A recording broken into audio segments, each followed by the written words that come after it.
Hi, Pechtic here, and in today's video we'll review the Tier 7 premium light tank, the Kunze Panzer.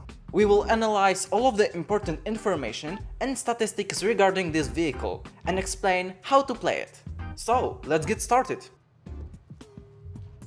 Looking only at the statistics of the gun, we can easily conclude that it is not very deadly. Sadly, we don't have such as DPM as M41 does. However, on the other side, we have really nice alpha damage as for Tier 7 light tank. What really makes this gun so reliable and easy to use are the really decent dispersion and aiming time values. And the fact that we have 10 degrees of gun depression really adds flexibility and dynamic to our playstyle.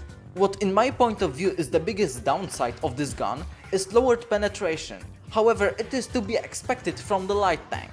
Luckily, it shouldn't be much of an issue until you won't face Tier 8 opponents. When we sum up all of these statistics, we receive cool mix that's easy to use. And playing so may come off as a nice surprise.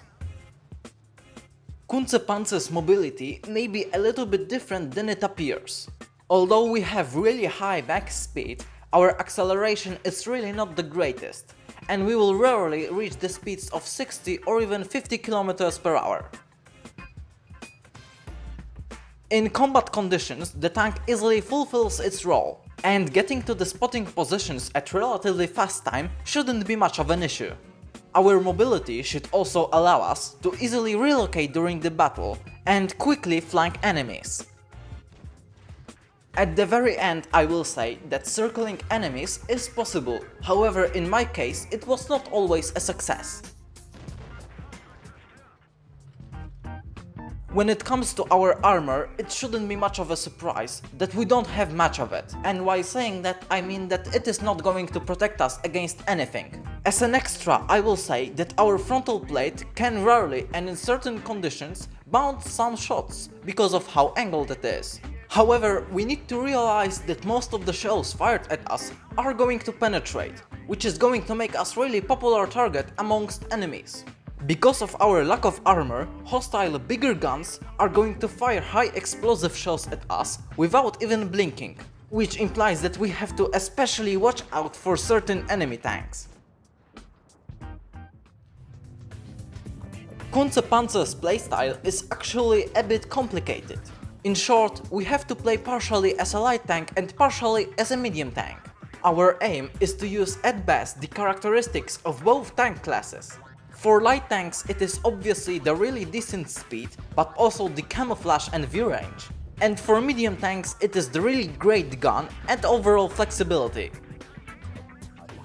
To make the best of our tank, we need to play really dynamically, but at the same time we have to be really cautious, because we can get sent to the garage at a really short period of time. The best strategy for this vehicle is quick flanking combined with position changing. We should also prioritize separated or distracted targets to win more. What's also worth keeping in mind that our tank does not have greatest DPM or armor, and by that we should especially avoid direct brawls, especially at the early phase of the battle. Instead of that, the peekaboo strategy can also be a greater solution. At the end, I'm just going to add that Kunze Panzer is one of those tanks that is really dependable on the position it is on, and that's why it is so important to choose one wisely. Aggressive game style can also be truly effective, however we need to always keep in mind not to rush at the enemies. Also, the terrain itself we are moving on can also have a great impact on the battle. Because of our maneuverability and flexibility, hilly terrain can have surprisingly many benefits for us. And that is the Kunze Panzer. I hope this guide could bring some basic information regarding the tank and how to play it. You can also share your view in the comments down below. That's all from me. Thanks for watching and bye!